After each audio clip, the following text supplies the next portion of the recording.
এই কি অবস্থা সবার? তো আজকে দ্বিতীয় অধ্যায় শুরু করব। এক বিস্ময়কর সৃষ্টির নাম হ্যারি পটার। যে শিশু আজ ভুবন বিখ্যাত, যে শিশু মাতিয়ে তুলেছে পৃথিবীর তাবৎ শিশু কিশোরকে, তার নাম হচ্ছে হ্যারি পটার। বাবা মা হারা 10 বছরের এই অনাথ শিশুটি ব্রিটিশ লেখিকা J.K. রাউলিং এর কলমে হয়ে ওঠে অনন্য সাধারণ। হ্যারি পটার সিরিজে J.K. রাউলিং এ পর্যন্ত 5টি বই লিখেছেন। Harry Potter and the philosophers stone এই সিরিজের প্রথম বই, আর এই সিরিজেরই দ্বিতীয় অধ্যায় আমি পড়তে যাচ্ছি। ব্রাজিলিয়ান বোয়া সাপটা বের হয়ে যাওয়ার কারণে হ্যারিকে দীর্ঘস্থায়ী শাস্তি ভোগ করতে হয়েছে। শাস্তি ভোগের পর যখন সে কাবার থেকে মুক্তি পেল, তখন গরমের ছুটি চলছে। এরই মধ্যে ডাডলি তার নতুন সিনেমা ক্যামেরাটা ভেঙে ফেলেছে, নষ্ট করেছে রিমোট কন্ট্রোল এরোপ্লেন। তাছাড়া মিসেস ফিগ যখন কাছে ভর করে প্রিভেট ড্রাইভের রাস্তা পার হচ্ছিলেন, তখন ডাডলি তার রেসিং সাইকেলে ধাক্কা দিয়ে তাকে ফেলে দেয়। স্কুল ছুটি থাকায় হ্যারির বেশ ভালো লাগছে, তবে ডাডলির সাঙ্গপাঙ্গদের অত্যাচার থেকে কোনো মুক্তি নেই। তারা প্রতিদিনই এই বাসায় বেড়াতে আসে। পায়ার্স, ডেনিস, ম্যালকম এবং গর্ডন, এরা সবাই নির্বোধ। ডাডলি ছিল এই নির্বোধদের দলপতি। তাদের প্রধান খেলা ছিল হ্যারির উপর নির্যাতন চালানো।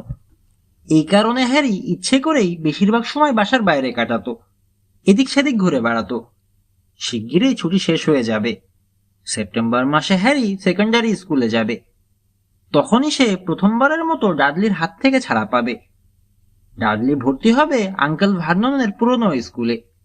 পায়ার্সও সেখানে ভর্তি হবে। হ্যারি ভর্তি হবে স্টোনওয়াল হাইয়ে। ডাডলি হ্যারিকে বলল, স্টোনওয়ালে কি হয় জানিস? প্রথম দিনই তোদের মাথা টয়লেটের মধ্যে ঢুকিয়ে রাখবে। একবার উপরতলায় গিয়ে প্র্যাকটিস করে দেখ কেমন লাগে। না ধন্যবাদ, হ্যারি জবাব দিল। ওই খারাপ টয়লেটে মাথা ঢোকাবার মতো নোংরা আর কিছু হতে পারে না। এই বলে হ্যারি দৌড়ে পালিয়ে গেল, যাতে ডাডলি তাকে নিয়ে এ ধরনের প্র্যাকটিস না করাতে পারে। জুলাই মাস। স্কুল ইউনিফর্ম কেনার জন্য আন্ট পেতুনিয়া ডাডলিকে নিয়ে লন্ডনে গেলেন। হ্যারিকে রেখে গেলেন মিসেস ফিগের কাছে। তার অবস্থা তখন অত খারাপ ছিল না। জানা গেল তিনি তার পোষা বিড়ালের একটাকে ডিঙোতে গিয়ে পড়ে গিয়ে এক পা ভেঙে ফেলেছেন। এরপর থেকে বিড়ালের প্রতি তার ভালোবাসার ঘাটতি পড়েছে। তিনি হ্যারিকে টিভি দেখতে দিলেন এবং বছরের পর বছর রেখে দেয়া কিছু বাসি চকলেট কেকও খেতে দিলেন। ওই দিন সন্ধ্যায় বসার ঘরে ডাডলি তার নতুন ইউনিফর্ম পরে হেঁটে দেখালো সবাইকে। স্মেল্টিং স্কুলের মেরুন রঙের নিকার বোকার ইউনিফর্ম, হাতে একটা লাঠি, অপরকে পেটাবার জন্য, অবশ্যই শিক্ষকের দৃষ্টি এড়িয়ে। এটা পরবর্তী জীবনের জন্য ভালো ট্রেনিং বলে মনে করা হয়। আঙ্কেল ভার্নন ডাডলিকে নতুন ইউনিফর্মে দেখে খুব খুশি। তিনি খুশি হয়ে বললেন, আজ আমার জীবনে একটি পরম গর্বের দিন। ডাডলিকে দেখে আন্টের চোখে আনন্দাশ্রু। তিনি বললেন, আমি বিশ্বাসই করতে পারছি না ডাডলি এত বড় হয়ে গেছে। এইসব কথায় হ্যারির হাসি পাচ্ছিল। সে বহু কষ্টে হাসি চেপে রাখল।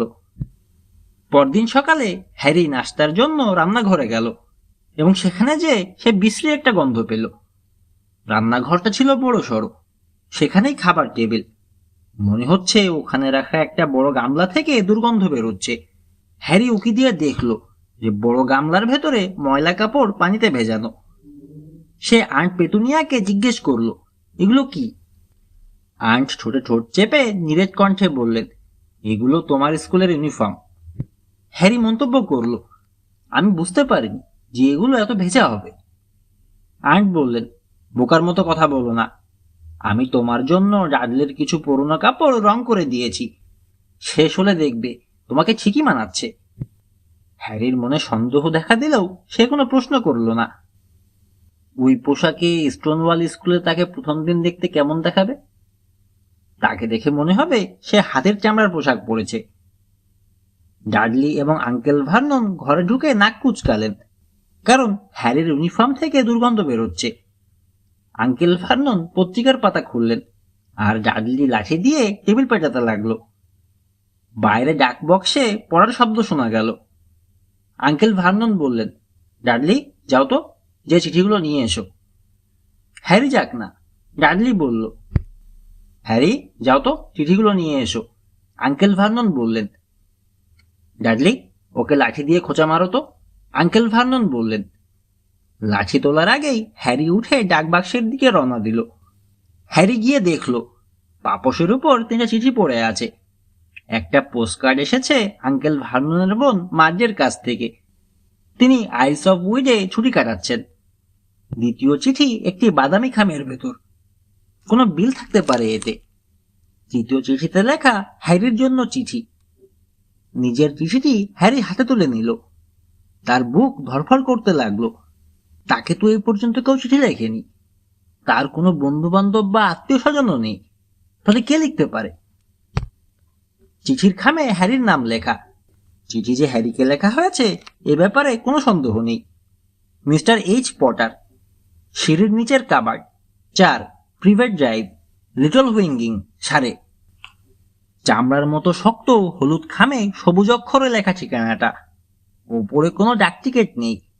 হ্যারি খামটা উল্টে পাল্টে দেখল। তার বুক কাঁপছিল। হ্যারি দেখল খামের উপর কতগুলো রঙিন ছাপ, সিংহ, ঈগল আর সাপের। চারিদিকে বড় অক্ষরে ইংরেজি এইচ লেখা আছে। রান্নাঘর থেকে আঙ্কেল ভার্নন চিৎকার করলেন, হ্যারি জলদি এসো। ওখানে কি করছো তুমি? তুমি কি পত্র বোমা পরীক্ষা করছো? নিজের রসিকতায় আঙ্কেল ভার্নন নিজেই হাসলেন। হ্যারি রান্নাঘরে আঙ্কেল ভার্ননের হাতে 2টো চিঠিই দিল। তারপর তার নিজের চিঠি খুলতে ব্যস্ত হয়ে পড়ল। আঙ্কেল ভার্নন চিঠিটা খুলে দেখলেন এবং বিরক্তির সাথে পোস্টকার্ডটি দেখলেন। আন্ট পেতুনিয়াকে বললেন, শুনছো, মার্জ নাকি অসুস্থ। কি এক ঝামেলা বলো দিনি। ঠিক এই সময় ডাডলি দৌড়ে এসে বলল, বাবা, হ্যারি যেন কিছু একটা পেয়েছে। হ্যারি চিঠিটার ভাঁজ খুলতে যাচ্ছিল। এই চিঠিটার কাগজটিও খামের মতো শক্ত। চিঠি খোলার আগেই আঙ্কেল ভার্নন এসে হ্যারির হাত থেকে চিঠিটা ছো মেরে নিয়ে নিলেন। এই চিঠি তো আমার, বলে হ্যারি চিঠি ফেরত নেওয়ার চেষ্টা করল। তোমাকে আবার কে লিখবে চিঠি? আঙ্কেল ভার্নন ঠাট্টা করে বললেন। হাতে ধরা চিঠিটা তিনি বারবার পরখ করে দেখলেন। তারপর পড়তে শুরু করলেন। তার মুখের রং ট্রাফিক লাইটের মতো বদলাতে লাগলো, লাল থেকে সবুজ। কিছুক্ষণের মধ্যেই মুখের রং হয়ে গেল ধূসর সাদা। তিনি চিৎকার করে উঠলেন, পেতুনিয়া! ডাডলি চিঠিটা পড়ার জন্য হাতে নেওয়ার চেষ্টা করলো। নাগালের বাইরে থাকায় সে ধরতে পারল না। আন্ট পেতুনিয়া চিঠিটা পড়লেন। প্রথম লাইন পড়েই তার ভিড়মি খাবার জোগাড়। তিনি চিৎকার করে উঠলেন, Vernon! Oh my goodness, Vernon! Uncle Vernon ও আন্ট পেতুনিয়া পরস্পরের দিকে তাকালেন। ঘরে যে ডাডলি আছে তা তারা ভুলেই গেলেন। তবে ডাডলি এ পরিবারে কখনোই অবহেলিত নয়। সে তার লাঠি দিয়ে তার বাবার মাথায় মৃদু টোকা দিল। তারপর চিৎকার করে বলল, আমিও চিঠিটা পড়তে চাই। হ্যারি বলল, আমি চিঠিটা পড়তে চাই, কারণ এটা আমার নামে লেখা। তোমরা দুজনই ঘর থেকে বেরো। আঙ্কেল ভার্নন ডাডলি ও হ্যারিকে ধমক দিলেন। অবশেষে হ্যারি আর ডাডলিকে ঘাড় ধরে বের করে দেওয়ার পর তিনি নিজেই দড়াম করে রান্নাঘরের দরজাটা বন্ধ করে দিলেন। আন্ট পেতুনিয়া বললেন, ভার্নন, দেখো তো চিঠিতে কি ঠিকানা লেখা আছে। হ্যারি কোথায় ঘুমায় এটা তারা জানলো কি করে? তোমার কি মনে হয় না যে তারা আমাদের বাসার উপর নজরদারি করছে? নজরদারি? তার মানে তো গোয়েন্দাগিরি। তুমি বলতে চাইছো আমাদেরকেও অনুসরণ করছে? আমরা কি করবো এখন ভার্নন? আমরা কি লিখে দেব? আমরা এ ধরনের কিছু আশা করি না। আঙ্কেল ভার্নন বললেন, আমরা বিষয়টা আমলে আনবো না, বুঝলে? ওরা যেন কোনো উত্তর না পায়, এটাই ভালো হবে। কিন্তু আমি এই ঘরে এসব ঘটতে দেব না পেতুনিয়া। আমরা যখন ওকে ঘরে এনেছিলাম তখনই কি আমরা সিদ্ধান্ত নেইনি তার মগজে যা কিছু খারাপ আছে সব ঝিটিয়ে বিদায় করব? ওই দিন সন্ধ্যায় অফিস থেকে ফিরে আঙ্কেল ভার্নন এমন এক কাজ করলেন যা তিনি জীবনেও করেননি। তিনি কাবার্ডে হ্যারিকে দেখতে গেলেন। হ্যারি তাকে প্রশ্ন করল, আমার চিঠি কোথায়? কে আমাকে চিঠি দিয়েছিল আঙ্কেল? আঙ্কেল ভার্নন বললেন, ভুল করে খামে তোমার ঠিকানা লেখা হয়েছিল। আমি সেই চিঠিটা পুড়িয়ে ফেলেছি। খামে ভুল ঠিকানা লেখা হয়নি, হ্যারি দৃঢ়তার সাথে বলল। এমনকি ওখানে আমার কাবার্ডের ঠিকানাও ছিল। চুপ, আর কোনো কথা নয়। আঙ্কেল ভার্নন ভীষণ জোরে ধমক দিলেন।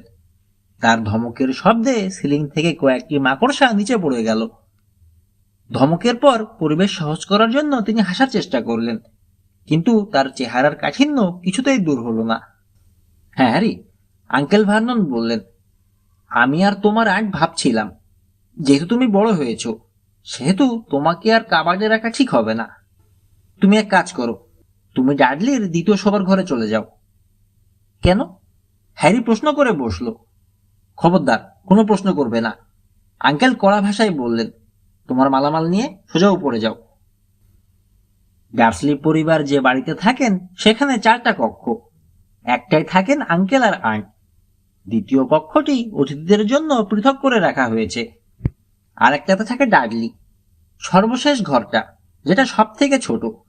এখানে ডাডলির সব খেলনার জিনিসে ভরা। ডাডলির শয়নকক্ষে এগুলোর স্থান সংকুলন হয় না।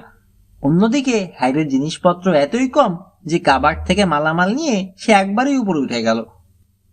হ্যারি বিছানায় বসে চারিদিকে তাকালো। ঘরের প্রায় সব জিনিসই ভাঙা। মাত্র 1 মাসের পুরনো সিনেমা ক্যামেরাটি ভাঙা, ভাঙা টেলিভিশনও। এছাড়া আছে পাখির একটি বড় খাঁচা, যেটায় কাকাতুয়া থাকতো। এছাড়াও আছে ভাঙা এয়ারগান। র্যাকগুলোতে আছে অসংখ্য বই। বইগুলো দেখেই বোঝা যায় যে এখনো পর্যন্ত ওগুলোতে স্পর্শ করা হয়নি। নিচ থেকে ডাডলির বিরক্তির কথা শোনা যাচ্ছিল। মা, আমি চাই না ওই ঘরে থাকুক। সে এখানে থাকতে পারবে না। ওই ঘরটা আমার, ঘরটা আমার লাগবে। হ্যারি দীর্ঘশ্বাস ছেড়ে বিছানায় শুয়ে পড়ল আর ভাবতে লাগলো। গতকাল হলেও ওপরতলার ঘরে আসার জন্য হ্যারি সম্ভব সব ধরনের চেষ্টাই চালাতো, কিন্তু আজ তার কাছে কাবাডি বেশি গ্রহণযোগ্য, কারণ কাবার্ডের ঠিকানাতেই তার চিঠিটা এসেছে। পরদিন সকালে সবাইকে শান্ত দেখা গেল, কিন্তু ডাডলির রাগ আর ছটফটানি এখনো কমেনি। সে বাবাকে লাঠি দিয়ে বাড়ি দিল, মাকে লাথি মারল, তার ছোট খরগোশটা ছুঁড়ে ফেলল। হ্যারি ঘর ছাড়েনি। আঙ্কেল আর আন্ট গম্ভীর মুখে পরস্পরের দিকে তাকালেন। পরদিন যখন ডাকপিয়ন এলো, তখন আঙ্কেল ভার্নন হ্যারিকে নয়, নরম স্বরে ডাডলিকে বললেন, বাবা যাও তো, চিঠিগুলো নিয়ে এসো। ডাডলি তার লোহদণ্ডে দুমদাম শব্দ করতে করতে হল পার হয়ে গেল। সেখান থেকেই ডাডলি চিৎকার করে উঠল, আবার একটা চিঠি এসেছে। ঠিকানায় লেখা আছে mister H Potter, smallest bedroom, 4 Privet Drive. আর্তনাদ করে উঠলেন আঙ্কেল ভার্নন। এরপর চেয়ার থেকে উঠে হলরুমের দিকে ছুটলেন। হ্যারি তার পেছনে পেছনে ছুটল। চিঠিটা হাতে নেয়ার জন্য ডাডলিকে মাটিতে ফেলে দিলেন ভার্নন। এদিকে হ্যারি পেছন থেকে তার গলা ধরে ঝুলে পড়ার কারণে চিঠিগুলো ডাডলির কাছ থেকে কেড়ে নিতে অসুবিধা হচ্ছিল। একটা বিভ্রান্তিকর এলোমেলো পরিস্থিতির পরপর আঙ্কেল ভার্নন সোজা হয়ে দাঁড়ালেন, দীর্ঘশ্বাস নিলেন এবং হ্যারিকে লেখা চিঠিখানা খামচে ধরলেন। আঙ্কেল ভার্নন নির্দেশ দিলেন, হ্যারি, তুমি তোমার কাবাডে, মানে তোমার শোবার ঘরে যাও, আর ডাডলি, তুমিও এখান থেকে ভাগো। হ্যারি তার নতুন শোবার ঘরের বাইরে পায়চারি করতে লাগলো। হ্যারি নিশ্চিত হলো, তাকে যিনি চিঠি দিয়েছেন তিনি জেনেছেন হ্যারির ঘর বদল হয়েছে এবং হ্যারি আগের চিঠিটা পায়নি। তিনি নিশ্চয়ই আবার চিঠি লিখবেন, আর চিঠিটা লিখলে এবার তাকে চিঠিটা পেতেই হবে। হ্যারি একটা পরিকল্পনার কথা ভাবতে লাগলো। সে ঘড়িতে অ্যালার্ম দিয়ে রাখলো। পরদিন সকাল 6টার সময় ভাঙা ঘড়িতে অ্যালার্ম বেজে উঠল। ভোরের আলো তখনও ঘরে প্রবেশ করেনি। হ্যারি অ্যালার্ম বন্ধ করে চুপি চুপি জামা পরে নিল। ডার্সলি পরিবারের কাউকেই সে জাগাবে না। কোনো বাতি না জ্বালিয়ে অন্ধকারে সে সিঁড়ি দিয়ে নিচে নেমে এলো। হলঘর পার হয়ে সে দরজার কাছে গেল। তার ইচ্ছে ছিল প্রিভেট ড্রাইভের কোনায় দাঁড়ানো, যাতে ডাকপিয়ন আসা মাত্রই সে চিঠি তার হাতে নিতে পারে।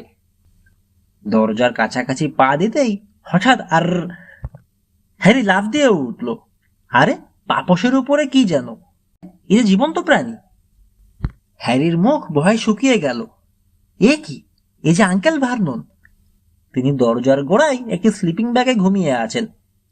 হ্যারি এমন কিছু করতে পারে, তার মনে এটা আগেই সন্দেহ হয়েছিল। আঙ্কেল ভার্নন স্লিপিং ব্যাগ থেকে বের হয়ে প্রায় আধ ঘন্টা হ্যারিকে বকাঝকা করলেন। তারপর হুকুম দিলেন চা বানানোর জন্য। হ্যারিকে রান্নাঘরে ঢুকতে হলো।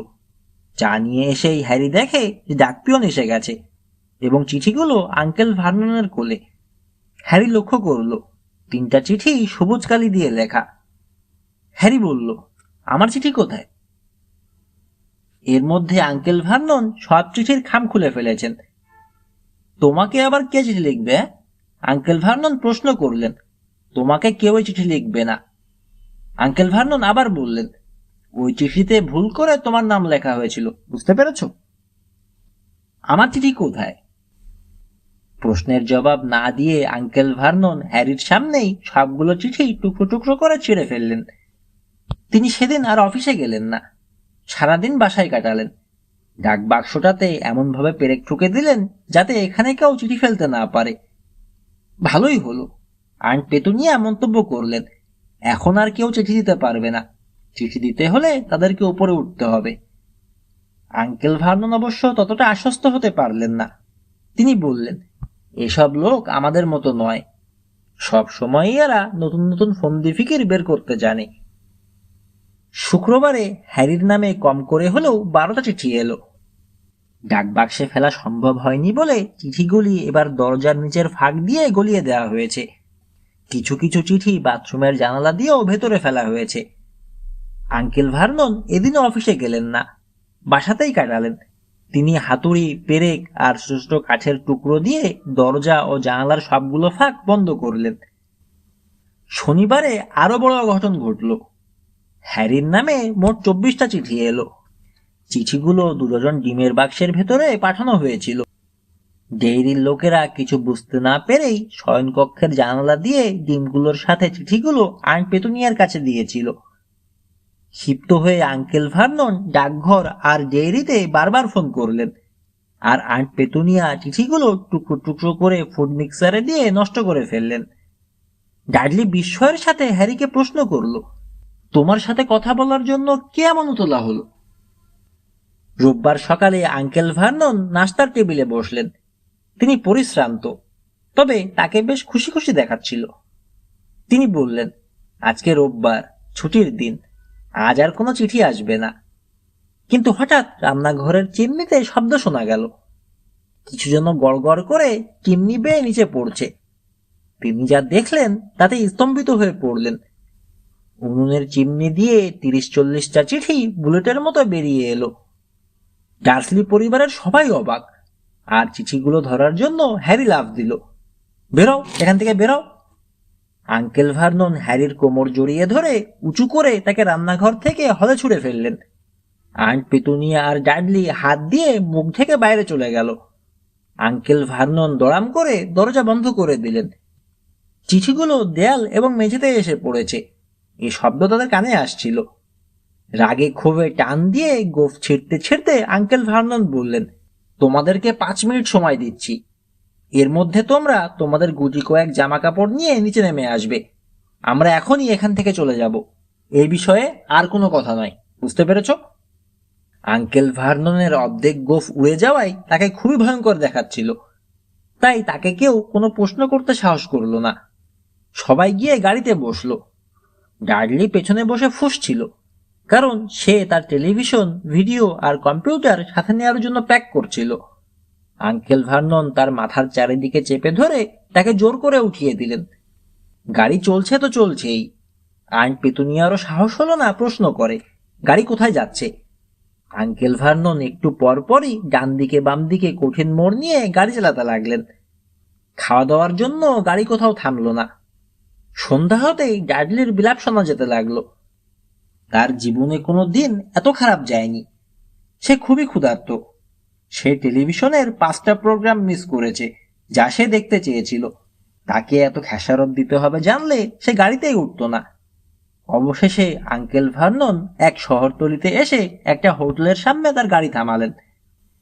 একটা ঘরে 2টো নোংরা বিছানায় হ্যারি আর ডাডলিকে থাকতে হলো। ডাডলি বিছানায় পড়েই নাক ডাকা শুরু করলো, কিন্তু হ্যারির চোখে কোনো ঘুম নেই। হ্যারি জানালার পাশে দাঁড়িয়ে চলন্ত গাড়িগুলোর আলোর দিকে তাকিয়ে রইল। পরদিন সকালে তারা নাস্তা খেলো বাসি কর্নফ্লেক ও টোস্টের সাথে 3 টমেটো। নাস্তা খাবার পরপরই হোটেলের মালিক তাদের টেবিলে এলেন। তিনি বললেন, এক্সকিউজ মি, আপনাদের মধ্যে হ্যারি পটারকে? তার নামে ফ্রন্ট ডেস্কে 100খানা চিঠি এসেছে। হোটেলের মালিক ভদ্রমহিলা একটা চিঠি তাদের সামনে তুলে ধরলেন। সবুজ কালিতে লেখা, মিস্টার এইচ পটার, কক্ষ নাম্বার 17, রেলভিউ হোটেল, ককওয়ার্থ। চিঠিটা নেওয়ার জন্য হ্যারি হাত বাড়ালো। হ্যারির হাতটি আঙ্কেল ভার্নন সরিয়ে দিলেন। হোটেলের মালিক ভদ্রমহিলা চরম বিস্মিত হলেন। আঙ্কেল ভার্নন উঠে দাঁড়িয়ে ভদ্রমহিলাকে বললেন, চলুন, আমি চিঠিগুলো নেব। কয়েক ঘন্টা গাড়ি চলার পর আন্ট পেতুনিয়া ভয়ে ভয়ে বললেন, ঘরে ফিরে গেলে কি ভালো হতো না? কিন্তু আঙ্কেল ভার্নন তার কথায় কান দিলেন না। তিনি যে কি চাইছেন তা কেউ জানে না। তিনি গাড়ি চালিয়ে একটা গভীর বনে প্রবেশ করলেন। গাড়ি থেকে নামলেন, চারিদিকে তাকালেন, মাথা নাড়লেন, আবার গাড়িতে উঠে স্টার্ট দিলেন। এরকম ঘটনা আরো একাধিকবার ঘটল। ডাডলি বলে উঠল, বাবার কি মাথা খারাপ হয়ে গেছে? সমুদ্র উপকূলের কাছে এসে আঙ্কেল ভার্নন গাড়ি পার্ক করলেন। সবাইকে গাড়ির ভেতরে বসিয়ে রেখে কোথায় যেন গেলেন। বাইরে বৃষ্টি পড়তে শুরু করেছে। গাড়ির ছাদেও বড় বড় বৃষ্টির ফোঁটা পড়তে লাগলো। ডাডলি তার মাকে বলল, আজ সোমবার, আজ রাতে টিভিতে দ্য গ্রেট হাম্বেটসি আছে। আমি যদি এই টিভি আছে এমন কোন স্থানে থাকতে পারতাম। আগামীকাল মঙ্গলবার, আগামীকাল হ্যারির 11তম জন্মদিন। অবশ্য এ বাড়িতে হ্যারির জন্মদিনের কোনো গুরুত্ব নেই। গত জন্মদিনে সে জার্সলি পরিবারের থেকে পেয়েছিল একটি কোট হ্যাঙ্গার এবং আঙ্কেল ভার্ননের একজোড়া পুরনো মোজা। প্রতিদিনই তো বয়স 11 থাকে না। আঙ্কেল ভার্নন ফিরে এলেন, মুখে ঈষৎ হাসি, হাতে লম্বা ও সরু একটা প্যাকেট। এ কি কিনেছ? আন্ট পেতুনিয়া জানতে চাইলেন। তিনি এই প্রশ্নের উত্তর না দিয়ে বললেন, চমৎকার একটা জায়গা পেয়েছি, বুঝলে? সবাই তোমরা গাড়ি থেকে নামো। গাড়ির বাইরে খুব ঠান্ডা। আঙ্কেল ভার্নন যে জায়গাটা দেখালেন সেটা একটা শিলাময় ছোট দ্বীপ। এর মাঝখানে পুরনো একটা ছোট বাড়ি। এই বাড়িতে যে কোনো টেলিভিশন নেই তা হলফ করেই বলা যায়। আঙ্কেল ভার্নন বললেন, আবহাওয়া দপ্তর থেকে জানানো হয়েছে যে আজ রাতে ঝড় হওয়ার অনেক সম্ভাবনা আছে। দ্বীপটাতে যাওয়ার জন্য এই ভদ্রলোক আমাদেরকে তার নৌকাটা ধার দিয়েছেন। ফোকলা মুখের এক বুড়ো তার আঙুল দিয়ে একটা নৌকা দেখিয়ে তাদের সেদিকে এগিয়ে নিয়ে গেলেন। তার মুখে কপট হাসি। আমার কাছে এখনো কিছু খাবার আছে, সবাই নৌকায় উঠে যাও, আঙ্কেল ভার্নন নির্দেশ দিলেন। নৌকাতে হিমেল হাওয়া, সাথে বৃষ্টি। সবাই ঠান্ডায় অস্থির। মনে হলো কয়েক ঘন্টা যাত্রার পর তারা দ্বীপে পৌঁছল। আঙ্কেল ভার্নন তাদেরকে একটি ভাঙা বাড়িতে নিয়ে গেলেন। বাড়ির ভেতরটা ছিল আরো ভয়ঙ্কর। ঘরের ভেতরে সামুদ্রিক আগাছার গন্ধ, ফায়ারপ্লেস স্যাঁতস্যাঁতে, কাঠের দেয়ালের ফাঁক দিয়ে সমুদ্রের বাতাসের শো শো শব্দ। বাড়িতে মাত্র 2টো কক্ষ। আঙ্কেল ভার্ননের খাবার ভাণ্ডারে যা ছিল তা হলো মাত্র 1 প্যাকেট মচমচে বিস্কুট ও 1 হালি কলা। তিনি ফায়ারপ্লেসে আগুন জ্বালাবার চেষ্টা করলেন, কিন্তু সেখানে কোনো কাঠ নেই, একেবারে খালি। আঙ্কেল ভার্নন আনন্দের সাথে মন্তব্য করলেন, যাক, এখানে কোনো চিঠি আসবে না। তিনি নিশ্চিত যে এই ঝড়ের রাতে কেউ তাদের কাছে আসতে পারবে না। রাত নামার পর আবহাওয়ার পূর্বাভাস মোতাবেক ঝড় শুরু হলো। সমুদ্রের তরঙ্গ দেয়ালে ছিটকে পড়ছে। বাইরের ঝড়ো বাতাস জরাজীর্ণ ও নোংরা জানালায় আঘাত করছে। আন্ট পেতুনিয়া একটা পোকায় কাটা সোফার উপর কম্বল বিছিয়ে ডাডলি শোয়ার ব্যবস্থা করলেন। আঙ্কেল ভার্নন ও আন্ট পেতুনিয়া পাশের কক্ষে চলে গেলেন।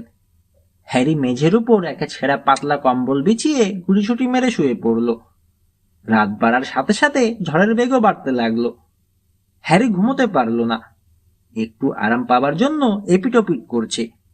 পেট খিদেই চোচো করছে। অপরদিকে ডাডলি নিশ্চিন্তে নাক ডাকছে।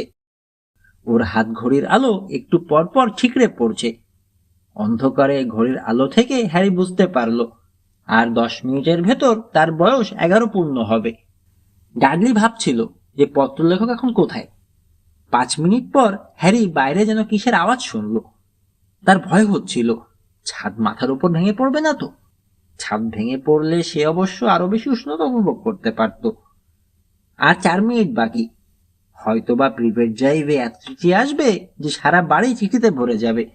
সেখান থেকে যেভাবে হোক অন্তত এক লিটার তো চুরি করতেই হবে। 3 মিনিট বাকি। সমুদ্রের ঢেউ কি এ বাড়ির উপর আছড়ে পড়ছে? এখনো 2 মিনিট বাকি। অদ্ভুত শব্দ। সাগরে শিলাখণ্ড টুকরো টুকরো হয়ে সাগরে মিলিয়ে যাচ্ছে, তাই মনে হচ্ছে না? আর 1 মিনিট, 30 সেকেন্ড, 20 সেকেন্ড, 10 সেকেন্ড, 9। বিরক্ত করার জন্য হলেও ডাডলিকে জাগাবে কিও। 3, 2, 1, বুম! হঠাৎ বিকট আওয়াজ। গোটা দ্বীপটা কেঁপে উঠল।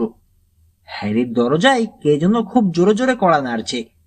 কে যেন ভেতরে আসতে চায়। Boom boom! দরজায় আবার ধাক্কার শব্দ। ডাডলি লাফ দিয়ে জেগে উঠল। কামানের শব্দ নাকি এটা? সে বোকার মতো প্রশ্ন করল। তাদের পিছনে একটি বিকট শব্দ শোনা গেল। আঙ্কেল ভার্নন ভয়ে বিবর্ণ হয়ে ঘরে ঢুকলেন। তার হাতে একটি রাইফেল। এখন তারা বুঝতে পারল তিনি সরু লম্বা প্যাকেটে কি এনেছিলেন। কে কে ওখানে? আঙ্কেল ভার্নন চিৎকার করে উঠলেন, সাবধান, আমার হাতে কিন্তু অস্ত্র আছে। কিছুক্ষণ নীরবতা। তারপর আবার দরজায় এমন জোরে ধাক্কা লাগলো যে কান ফাটানো আওয়াজে দরজার সব পাল্লা ভেঙে মাটিতে পড়ে গেল। দরজার উপরে দাঁড়িয়ে আছে এক অতিকায় মানুষ। তাকে দৈত্য বললেও ভুল হবে না। চুল দাড়িতে মুখ প্রায় ঢাকা, জলজলে চোখ। তার মাথা গিয়ে ঠেকেছে ঘরের ছাদ পর্যন্ত। মাথা নত করে পিঠ বাঁকিয়ে কুজো হয়ে দৈত্যটা ঘরে ঢুকে গেলেন। সে মাথা নিচু করে দরজাটি হাতে তুলে নিলেন এবং জায়গা মতো আবার বসিয়ে দিলেন। বাইরে ঝড়ের গর্জন কিছুটা কমল। দৈত্যটা এবার সবার দিকে তাকালো। আমাকে কি 1 কাপ চা বানিয়ে দেয়া যায়? পথে যা ধকল সহ্য করেছি। তারপর সে সোফার দিকে এগিয়ে গেল, যেখানে ডাডলি ভয়ে জড়সড় হয়ে বসে আছে। দৈত্য বলল, এই মোটু, উঠে দাঁড়া। ডাডলি ভয়ে জড়সড় হয়ে মাকে আড়াল করে লুকোবার জন্য ছুটল। আঙ্কেল ভার্ননের পেছনে তিনিও ভয়ে কাঁপছিলেন। আরে, এই তো হ্যারি! দৈত্য হ্যারিকে দেখে বলল। হ্যারি দৈত্যাকার লোকটার দিকে তাকালো। লোকটার মুখে স্মিত হাসি। দৈত্যাকার লোকটা হ্যারিকে বলল, আমি তোমাকে যখন প্রথম দেখি তখন তুমি মাত্র একটি ছোট্ট শিশু। তোমাকে ঠিক তোমার বাবার মতো দেখাচ্ছে, জানো? অবশ্য তোমার চোখ দুটো তোমার মায়ের মতো। আঙ্কেল ভার্ননের গলায় ঘ্যার ঘ্যার শব্দ। তিনি বললেন, তুমি এক্ষুনি এখান থেকে চলে যাও, এটা আমার হুকুম। আর তুমি আমার দরজা ভেঙে ভেতরে ঢুকেছ। চুপ করো, নির্বোধ! দৈত্য দাপটের সাথে ধমক দিল। সে সোফার পেছনে গিয়ে আঙ্কেল ভার্ননের হাত থেকে রাইফেলটা নিয়ে নিল। রাইফেলটাকে বাঁকিয়ে ঘরের এক কোণে ছুঁড়ে ফেলল। ওটা এত সহজে করলো যেন রবারের তৈরি কোনো জিনিস দুমড়ে মুচড়ে ফেলে দিল। আঙ্কেল ভার্নন মৃদু কণ্ঠে কিছু বলতে চাইলেন, কিন্তু অদ্ভুত কিছু শব্দ করা ছাড়া তার গলা দিয়ে কথা বেরোলো না। দৈত্য হ্যারিকে উদ্দেশ্য করে বলল, হ্যারি, যাই হোক, happy birthday to you my boy. এরপর দৈত্যটা তার জামার পকেট থেকে একটা বাক্স বের করে হ্যারিকে দিল। হ্যারি কাঁপা কাঁপা হাতে বাক্সটা খুলল। একটা বড় চকলেট কেক। কেকের উপর সবুজ রঙের আইসক্রিম দিয়ে লেখা আছে, হ্যাপি বার্থডে হ্যারি। হ্যারি দৈত্যের দিকে তাকিয়ে বলতে চাইছিল, তোমাকে অনেক ধন্যবাদ, কিন্তু তার মুখ ফসকে বেরিয়ে এলো, কে তুমি? দৈত্যটা প্রথমে একটু আমতা আমতা করলো, তারপর বলল, না, আমারই ভুল হয়েছে। প্রথমেই আমার পরিচয় দেওয়া উচিত ছিল। আমার নাম রুবিয়াস হ্যাগ্রিড। আমি হোগার্টসে থাকি। সেখানকার দরজার চাবি আমার হেফাজতে, আর মাঠের দেখাশোনা করি। হ্যারির সাথে করমর্দন করার জন্য দৈত্যটি তার বিশাল হাত বাড়িয়ে দিল। করমর্দনের সময় হ্যারির মনে হলো তার হাতটা বুঝি খসে পড়ছে। চা পাওয়া যাবে? হ্যাগ্রিড মনে করিয়ে দিলেন। চা যদি একটু কড়াও হয় তাতেও আমার আপত্তি নেই অবশ্য। এবার হ্যাগ্রিডের দৃষ্টি গেল ঘর গরম করার ফায়ারপ্লেসের দিকে।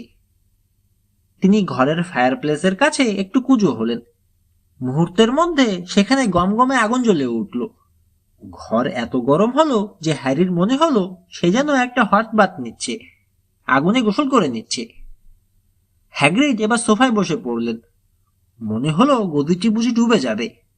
এবার হ্যাগ্রিডের জামার পকেট থেকে হরেক রকমের জিনিস বেরোলো, তামার কেটলি, এক প্যাকেট শুকরের মাংসের সসেজ, লম্বা মগ, বোতল, চা ইত্যাদি। হ্যাগ্রিড তার কাজ শুরু করে দিলেন। সসেজের আগুনে ঝলসানোর শব্দ ও পোড়া মাংসের গন্ধে ঘর ভরে গেল। তিনি যখন 6টি মোটা রসে ভরা এবং কিছুটা পুড়ে যাওয়া সসেজ লোহার শিকের কড়াই থেকে বের করলো, ডাডলি লোভাতুর দৃষ্টিতে সেদিকে তাকালো। আঙ্কেল ভার্নন কড়াভাবে বললেন, ডাডলি, ওর দেয়া কোনো জিনিস তুমি স্পর্শ করবে না। হ্যাগ্রিড মুচকি হেসে রসিকতা করে বললেন, তোমার ছেলে ডাডলি তো একটা আস্ত থলথলে পুডিং, ওর জন্য কোনো চর্বির প্রয়োজন হবে না, তোমার কোনো চিন্তার কারণ নেই, বুঝলে? হ্যাগ্রিড হ্যারির দিকে সসেজ বাড়িয়ে দিলেন।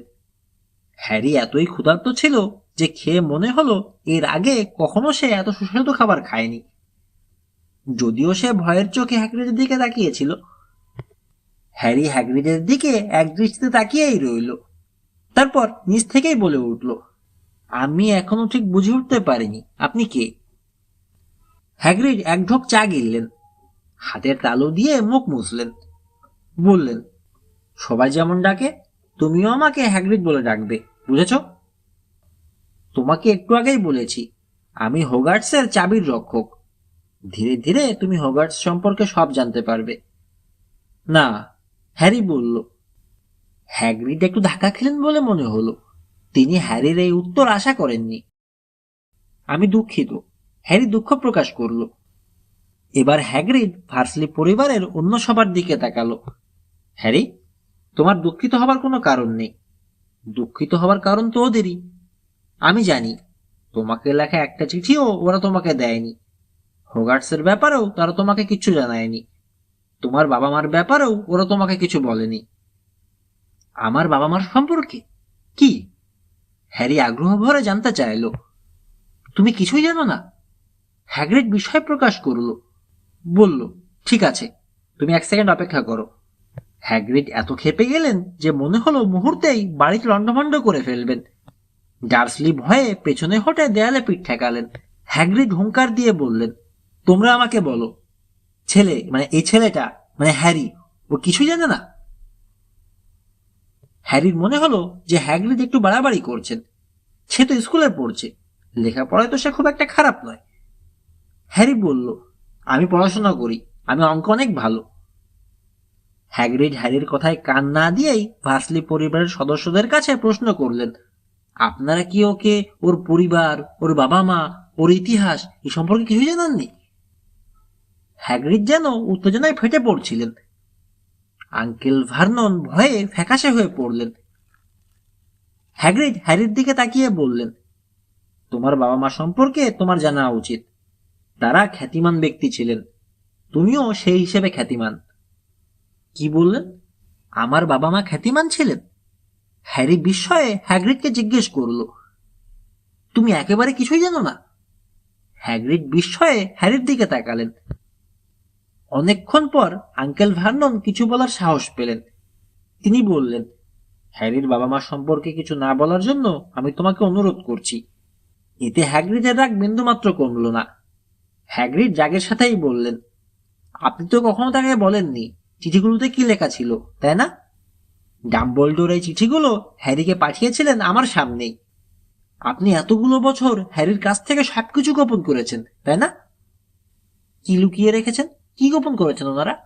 হ্যারি কৌতূহলী হয়ে উঠল। চুপ করো, এসব কথা বলতে আমি কি তোমাকে নিষেধ করিনি? আঙ্কেল ভার্নন বিরক্তি প্রকাশ করলেন। আন্ট পেতুনিয়ার চেহারায়ও আতঙ্কের ছাপ দেখা গেল। আপনারা দুজন যদি মাথা গরম করেন তবুও কিছু হবে না। হ্যারি, তুমি একজন জাদুকর, হ্যাগ্রিড বলল। ঘরের মধ্যে পিনপতন নীরবতা, শুধু কেবল সাগরের গর্জন আর বাতাসের শিরশির আওয়াজ ভেসে আসছে। আমি একজন কি? হ্যারি আরো কৌতূহলী হলো। তুমি একজন জাদুকর, হ্যাগ্রিড বললেন। তোমার কাছে পাঠানো চিঠিগুলো তোমার পড়া উচিত ছিল। এই বলে হ্যাগ্রিড একটি হলুদাভ খাম হ্যারির দিকে দিলেন। হ্যারি খামটা হাতে নিল। খামের উপর হালকা সবুজ কালিতে লেখা, মিস্টার এইচ পটার, দি ফ্লোর, হাট অন দি রক, সমুদ্র। হ্যারি চিঠিটা খুলে পড়তে শুরু করল। হোগার্টসের জাদু বিদ্যালয়, প্রধান শিক্ষক আলবুস ডাম্বলডোর, প্রিয় মিস্টার পটার, আমরা আনন্দের সাথে জানাচ্ছি যে আমাদের জাদু বিদ্যালয়ে তোমার জন্য একটি আসন রাখা আছে। চিঠির সাথে প্রয়োজনীয় বইপত্র ও সরঞ্জামাদির তালিকা দেয়া হলো। আগামী 1 সেপ্টেম্বর থেকে কোর্স শুরু হবে। 31 জুলাইয়ের ভেতর তোমার কাছে আমি প্যাঁচা প্রত্যাশা করছি। ইতি মিনার্ভা ম্যাকগোনাগল, উপপ্রধান শিক্ষক। হ্যারির মাথায় একগাদা প্রশ্ন কিলবিল করছিল। সে ভেবে পাচ্ছিল না যে কোন প্রশ্নটা আগে করবে। কয়েক মিনিট পর অস্ফুট স্বরে বলল, তারা আমার প্যাঁচার জন্য অপেক্ষা করবে। এর অর্থ কি? এক হাতে নিজের কপাল চেপে হ্যাগ্রিড বলল, এতক্ষণে আমার মনে পড়েছে। তার অপর হাতটি ওভারকোটের পকেটে ঢুকিয়ে দিলেন তিনি। সেখান থেকে বেরোলো একটি জীবন্ত প্যাঁচা, একটি লম্বা পালকের কলম আর একটা মোটা কাগজের রোল। হ্যাগ্রিড তার দাঁতে পাখির পালক চেপে কাগজে কিছু লিখলেন, যা বুঝতে হ্যারির একটুও অসুবিধা হলো না। হ্যাগ্রিড লিখলেন, প্রিয় মিস্টার ডাম্বলডোর, হ্যারিকে তার চিঠি দেওয়া হয়েছে। তার জিনিসপত্র কেনার জন্য আমি আগামীকাল বেরোব। আবহাওয়া দুর্যোগময়। আশা করি আপনি ভালো আছেন। ইতি হ্যাগ্রিড। লেখাটা ভাঁজ করে হ্যাগ্রিড পেঁচাকে দিলেন। পেঁচা এটা ঠোঁটে চেপে ধরল। এবার পেঁচাটিকে জানালা দিয়ে হ্যাগ্রিড আকাশে উড়িয়ে দিলেন। এমন স্বাভাবিকভাবে হ্যাগ্রিড ফিরে এসে বসলেন যেন এইমাত্র তিনি ফোনে কথা বলে এলেন। এরপর আঙ্কেল ভার্নন হুঙ্কার দিয়ে উঠলেন, হ্যারি, তুমি কোথাও যাবে না। এটা শুনে হ্যাগ্রিড রেগে মেগে আগুনের পাশে গিয়ে দাঁড়ালেন এবং বললেন, আমি দেখতে চাই তোমার মতো একটা মাগল তাকে কিভাবে আটকায়। করো তো। মাগল? মাগল কি? হ্যারি জানতে চাইল। হ্যাগ্রিড জবাব দিলেন, মাগল হলো সেই সব লোক যারা জাদুর মর্ম বোঝে না। তোমার দুর্ভাগ্য যে তুমি এরকম একটি মাগল পরিবারে বড় হয়েছ। এবার আঙ্কেল ভার্নন এগিয়ে এসে বললেন, আমরা প্রতিজ্ঞা করেছিলাম আমরা তাকে এ ধরনের সকল ভোজবাজি থেকে দূরে রাখব। তার ওই ধরনের জাদু শেখার ইচ্ছা চিরকালের জন্য আমরা শেষ করে দেব। হ্যারি বলল, তোমরাও কি জানো যে আমি একজন জাদুকর? অবশ্যই জানি, পেতুনিয়া জবাব দিলেন। সেটা কি করে হয় যে আমি আমার বোন সম্পর্কে কিছু জানবো না? সেও সেই স্কুল থেকে এরকম চিঠি পেয়েছিল এবং সেও একদিন উধাও হয়ে গিয়েছিল। ছুটির সময় সে বাড়িতে আসতো। তার পকেটে থাকতো ব্যাঙের পা। চায়ের কাপকে সে ইঁদুর বানাতো। একমাত্র আমিই জানতাম সে একটি ভণ্ড। কিন্তু আমার বাবা মার কাছে সে ছিল খুব প্রিয়। সবকিছুতেই তারা লিলিকে নিয়ে গর্ব করত। সব সময় বলতো, লিলি এটা, লিলি ওটা। তারপর তোমার বাবার সাথে স্কুলে তার পরিচয় হয়। পরিচয় থেকে ঘনিষ্ঠতা এবং বিয়ে। ওরা দুজনেই পাগল, অদ্ভুত, অস্বাভাবিক। তারপর তোমার জন্ম হয়। আমি জানতাম তুমিও ওদের মতো হবে। তারা একদিন বিস্ফোরণে হঠাৎ শেষ হয়ে গেল। তারপর থেকে তুমি আমাদের কাছে। কথাগুলো শুনে হ্যারির মুখ ফ্যাকাশে হয়ে গেল। একটু পর হ্যারি মুখ খুলল, বিস্ফোরণ? তোমরা না বলেছিলে যে আমার বাবা মা গাড়ি দুর্ঘটনায় মারা গেছে? গাড়ি দুর্ঘটনায়? হ্যাগ্রিড গর্জন করে উঠলেন। ডার্সলি পরিবারের সদস্যদের প্রতি ক্রুদ্ধ দৃষ্টিতে তাকিয়ে হ্যাগ্রিড প্রশ্ন করলেন, এটা কি বিশ্বাস করা যায় যে লিলি আর জেমস গাড়ি দুর্ঘটনায় মারা গেছেন? এটা অসম্ভব। এটা নিছক গুজব, বানোয়াট গল্প। এটা বদনাম। আমাদের জগতের প্রতিটা শিশুই হ্যারি পটারের নাম জানে। এটা কি করে হয় যে সে নিজেই তার সম্পর্কে জানে না? হ্যাগ্রিডের ক্রোধ খুব দ্রুতই উদ্বেগে পরিণত হলো। উদ্বিগ্ন স্বরে হ্যাগ্রিড বললেন, আমি এটা কখনোই আশা করিনি। আমি তখন বুঝতে পারিনি ডাম্বলডোর কেন আমাকে বলেছিল তোমাকে নিতে অনেক বাধা বিপত্তি পেরোতে হবে। তুমি যে অনেক কিছুই জানো না, এটাও আমার জন্য কম বিস্ময়ের ব্যাপার নয়। তোমাকে আমার অনেক কিছুই বলার আছে, তবে সবটুকু এখন বলা যাবে না। আমি তোমাকে ততটুকুই বলবো যতটুকু আমার পক্ষে বলা সম্ভব। ডার্সলি পরিবারের সদস্যদের প্রতি ক্রুদ্ধ দৃষ্টি নিক্ষেপ করে হ্যাগ্রিড হ্যারিকে বলতে লাগলেন, বিষয়টি হচ্ছে এই, একটা লোক, নাম, কিন্তু আশ্চর্য হচ্ছে তুমি তার নাম জানো না, অথচ পৃথিবীর সকলে তার নাম জানে। লোকটা কে? হ্যারি প্রশ্ন করে বসল। তার নাম বলতে গিয়ে হ্যাগ্রিড থেমে গেলেন। হ্যাগ্রিডের মুখ থেকে নামটি বেরুল না। আমি তার নাম বলতে পারবো না। কেউই তার নাম উচ্চারণ করে না, হ্যাগ্রিড বললেন। কিন্তু কেন? হ্যারি জানতে চাইল। হ্যাগ্রিড বললেন, ঘটনার সাথে আরেকজন জড়িত। তার নাম গালপিন গার্গোয়েলস। সে একজন ভেলকিবাজ ও বদমায়েশ, খুবই জঘন্য, জঘন্যের চেয়েও জঘন্য। তার নাম বলা, আচ্ছা ঠিক আছে, তার নাম ভোল্ডেমর্ট। দ্বিতীয়বার তার নাম নিতে বলবে না আমাকে। তার জগৎটাই ছিল জাদুলীলা, ডাইনি আর ভেলকিবাজদের নিয়ে। প্রায় 20 বছর আগে সে তার অনুসারী বানাবার জন্য লোকজন খুঁজত। সে বিভিন্ন ধরনের ভয়ঙ্কর ঘটনা ঘটাতো। সে কয়েকজনকে খুন করেছে, বিশেষ করে তার বিরোধী মতের লোকদেরকে। একমাত্র ডাম্বলডোরকেই সে ভয় পেত। তার স্কুলটাকে সে নিতে সাহস পায়নি। হ্যাগ্রিড বলে চললেন, তোমার বাবা মা খুব ভালো জাদুকর ছিলেন, তাদের তুলনা হয় না। ছাত্র অবস্থায় হগার্টস স্কুলে তারা হেড বয় ও হেড গার্ল ছিলেন। তবে এটা অজানাই থেকে গেল যে কেন ভোল্ডেমর্ট তাদেরকে পক্ষে নেবার চেষ্টা করেনি কখনো। এর কারণ হতে পারে যে তোমার বাবা মা ডাম্বলডোরের খুব ঘনিষ্ঠ ছিলেন। তখন তোমার বয়স মাত্র 1 বছর। ভোল্ডেমর্ট তোমাদের বাড়ি যায়, তোমার বাবা মাকে হত্যা করে। এই সময় ইউনোহু তোমাকেও হত্যা করার চেষ্টা করেছিল, কিন্তু সে সফল হয়নি। তাই তোমার কপালের এই দাগ দেখে আমি বিস্মিত হইনি। এটাও তো কম কষ্ট নয়। এটা একটা শক্তিশালী অভিশাপের পরিণাম। সাপটা তোমার উপর তেমন প্রভাব ফেলতে পারেনি। তুমি এজন্যই খ্যাতিমান, কারণ সে যাকে মারতে চাইতো তার বাঁচার কোনো উপায় থাকতো না। একমাত্র তুমিই তার ব্যতিক্রম। হ্যাগ্রিডের কথা শুনে হ্যারির মন বিষাদে ভরে গেল। করুণ দৃষ্টিতে হ্যাগ্রিড হ্যারির দিকে তাকালেন। হ্যাগ্রিড বললেন, ডাম্বলডোরের নির্দেশেই আমি তোমাকে সেই ভাঙা বাড়ি থেকে উদ্ধার করি। তবে শেষ পর্যন্ত তুমি যেখানে আছো, অর্থাৎ ডার্সলিদের পরিবারে, সেটাও তো তোমার জন্য ভালো হয়নি। এটা তো তোমার জন্য একটা নরক। ইতিমধ্যেই আঙ্কেল ভার্নন তার সাহস কিছুটা ফিরে পেয়েছেন। তিনি বললেন, আমি স্বীকার করি, হ্যারির ভেতর অদ্ভুত কিছু জিনিস আছে। সে ডাইনি জগতের লোক। হয়তো শাসন করে তাকে বসে আনা যাবে, অথবা যাবে না। তবে আমি চাই না যে সে ওই জগতের সাথে কোনো সম্পর্ক রাখুক। আঙ্কেল ভার্ননের কথা শুনে হ্যাগ্রিড সোফা থেকে লাফ দিয়ে উঠলেন। তার প্যান্ট থেকে একটা ভাঙা ছাতা বের করে সেটাকে তরবারির মতো করে আঙ্কেল ভার্ননের সামনে উঁচিয়ে ধরলেন। তারপর বললেন, ডার্সলি, তোমাকে আমি হুঁশিয়ার করে দিচ্ছি, তুমি আর একটি কথাও বলবে না।